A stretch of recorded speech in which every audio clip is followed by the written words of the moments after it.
ఈ వింటర్ సీజన్లో దొరికే ఫ్రెష్ కాలీఫ్లవర్ మరియు స్వీట్ బఠానీ కలిపి చేసే వింటర్ స్పెషల్ కాలీఫ్లవర్ బఠానీ రైస్ అండి. ఇది ఇర్రెసిస్టిబుల్ టేస్ట్తో ఒక్కసారి ట్రై చేస్తే డెఫినెట్గా మీ ఆల్ టైమ్ ఫేవరెట్ అయిపోతుంది. Different and easy one pot meal as well as perfect lunch box recipe కూడా ఇది. సో ప్రాసెస్లోకి వెళ్ళిపోదామా? హలో ఎవ్రీబడి, నేను Sujani. Welcome to my channel salt and Sujani, my daily cooking vlog.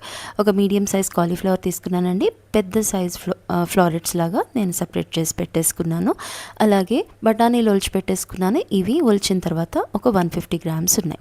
ఇప్పుడు ఈ కాలీఫ్లవర్ని ఉప్పు పసుపు వేసి ఉన్న వేడి నీళ్ళల్లో వేసుకోవాలండి. సో దట్ ఏదైనా పురుగు అనేది ఉంటే వచ్చేస్తుంది.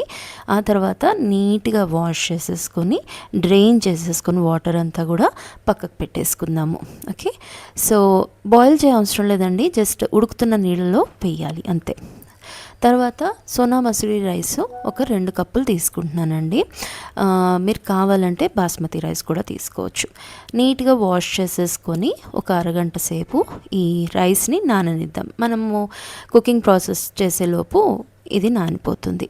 ఇదిగోండి, నీట్గా నేను వాష్ చేసి డ్రైన్ చేసి పెట్టుకున్న కాలీఫ్లవర్ ఒక బౌల్లోకి తీసుకుంటున్నాను. దాంట్లోకి ఒక 1/2 టీ స్పూను ఉప్పు, 1/2 టీ స్పూను పసుపు, అలాగే 1 టీ స్పూను కారము, 1 టేబుల్ స్పూను ధనియాల పొడి, ఒక 1/2 కప్పు బాగా చిలికిన పెరుగు వేసి చక్కగా ఈ కాలీఫ్లవర్ని మ్యారినేట్ చేసుకోండి. టేస్ట్ అదిరిపోతుందండి. ఇలా చేస్తే చాలా మంచి రిజల్ట్ వస్తుంది మీకు. డెఫినెట్గా ఒక్కసారి ఇలా చేసి చూడండి. కాలీఫ్లవర్ ముక్కలకి చక్కగా ఈ ఉప్పు కారాలు అనేవి బాగా పట్టుకుంటాయి. దీన్ని కూడా పక్కన పెట్టేసుకుందాం. అలాగే ఇప్పుడు ఈ బిర్యానీకి సంబంధించి ఒక చిన్న గ్రీన్ మసాలా పేస్ట్ తయారు చేసి పెట్టుకుందామండి. ఒక గుప్పెడు కొత్తిమీర, గుప్పెడు పుదీనా, అలాగే 1 ఇంచంత అల్లము, ఒక 10-12 వెల్లుల్లి, అలాగే 1 టీ స్పూను సోంపు డెఫినెట్గా వేసుకోండి. అస్సలు స్కిప్ చేయకండి, చాలా మంచి టేస్ట్ వస్తుందన్నమాట. కొంచెం వాటర్ వేసుకొని దీన్ని చక్కగా మెత్తటి పేస్ట్ లాగా గ్రైండ్ చేసి పెట్టేసుకోవాలండి. సో ఈ పేస్ట్ మన ఈ రైస్కి, ఈ కాలీఫ్లవర్ బఠానీ రైస్కి బేస్ అనమాట. ఓకే, సో ఇది కూడా పక్కన పెట్టేసుకుందాం. సో అన్నీ ప్రిపరేషన్స్ అయిపోయినాయండి. ఇప్పుడు కుక్కర్ పెట్టేసుకొని ఒక 2 టేబుల్ స్పూన్స్ అంతా పల్లి నూనె తీసుకుందామండి. దాంట్లోకి హోల్ గరం మసాలాలు మీ దగ్గర ఏముంటే అవి వేసుకోవచ్చు. నేనైతే ఇక్కడ ఒక బిర్యానీ ఆకు, ఒక అరించంత చెక్క, ఒక నల్ల ఇలాచీ, 2 గ్రీన్ ఇలాచీ, అలాగే 4 లవంగాలు వేసుకున్నానండి. అలాగే ఒక 2 టీ స్పూన్లు జీడిపప్పు పలుకులు వేసుకున్నాను. అది ఆప్షనల్, మీ దగ్గర ఉంటే వేసుకోండి.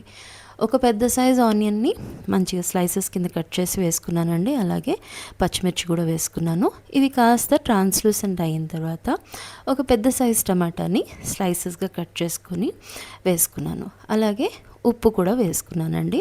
తగినంత ఉప్పు వేసుకొని దీన్ని మూత పెట్టి లో ఫ్లేమ్లో మగ్గించుకోవాలి. సో ఇక్కడ మనకి టమాటా ఇంకా ఆనియన్ అనేది చక్కగా మగ్గిపోతుందన్నమాట. ఆ తర్వాత ఏదైతే మనము మసాలా పేస్ట్ తయారు చేసి పెట్టుకున్నాం కదా, ఆ పేస్ట్ని దీంట్లోకి వేసేసుకోండి. అలాగే గ్రైండర్ జార్లో కాస్త వాటర్ వేసి, ఎక్కువ కాదు కొంచెమే వేసి అది కూడా కుక్కర్లోకి వేసేసుకోండి. ఒకసారి ఇది మంచిగా కలుపుతూ పచ్చదనం అంతా పోయే వరకు వేయించుకోవాలి. సో ఇలా ఆయిల్ యూజ్ అవుట్ అవుతుంది చూడండి. ఓకే, సో మంచిగా మసాలా పేస్ట్ వేగిపోయింది.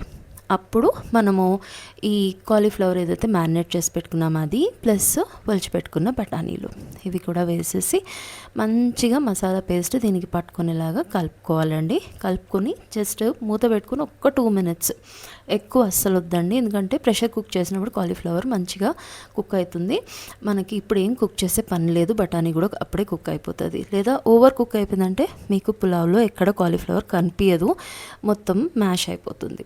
ఇప్పుడు ఏదైతే బియ్యం కడిగి పెట్టుకున్నాం కదండి, అది దీంట్లోకి మొత్తం వాటర్ తీసేసి వేసి మంచిగా వేయించుకోవాలండి. చక్కగా పొడి పొడిలాడే వరకు మంచిగా వేయించుకోవాలి కలుపుతూ. ఓకే, సో ఇప్పుడు 2 కప్పుల సోనా మసూరి రైస్కి ఇక్కడ నేను 4 కప్పులు వేడి నీళ్ళు తీసుకుంటున్నానండి. సో మీరు బాస్మతి రైస్ వేసుకున్నట్టయితే కనుక మీరు ఒకటికి 1.5 వేసుకోండి. అలాగే ఒక half teaspoon garam masala, అలాగే తగినంత ఉప్పు కూడా ఇదే టైంలో చెక్ చేసుకోండి. అండ్ ఒక పావు బద్దంత నిమ్మరసం నేను వేసుకుంటున్నానండి. చక్కటి టేస్ట్ వస్తుంది. ఒకసారి అంతా కూడా జాగ్రత్తగా కలుపుకొని మనము మూత పెట్టేసుకొని దీన్ని హై ఫ్లేమ్లోనే ఒక 2 విజిల్స్ ఉడికించుకోవాలండి. సో విజిల్ అంతా వెళ్ళిపోయిన తర్వాత ఓపెన్ చేసుకొని ఒక్కసారి లైట్గా కలుపుకోండి. మీకు ఇప్పుడు ఇది కొంచెం ముద్దగా అనిపిస్తుంది. సో ఒక మూత పెట్టుకొని మరి ఒక 5-10 మినిట్స్ వదిలేసారంటే పొడిలాడుతూ వస్తుందండి. చాలా టేస్టీగా ఉంటుంది. సో ఇలా మన కాలీఫ్లవర్ బఠానీ రైస్ రెడీ అయిందండి. టేస్ట్లో రిచ్, న్యూట్రియంట్స్లో స్ట్రాంగ్, కంఫర్టింగ్ మరియు చాలా సాటిస్ఫైయింగ్ 1 పాట్ మీల్ ఇది. లంచ్ బాక్స్కి, ఫ్యామిలీ మీల్ టైంకి పర్ఫెక్ట్గా సూట్ అవుతుంది. ఒక్కసారి చేస్తే మళ్ళీ రిపీట్ చేసే రెసిపీ అవుతుందండి. సో తప్పకుండా ట్రై చేయండి. ఇంకా ఇలాంటి season special easy and different recipes కోసం నా ఛానల్ని ఫాలో అయిపోండి. రెసిపీ నచ్చితే ప్లీజ్ లైక్ చేయండి, షేర్ చేయండి. మరో రెసిపీలో కలుసుకుందామండి. Thank you for watching.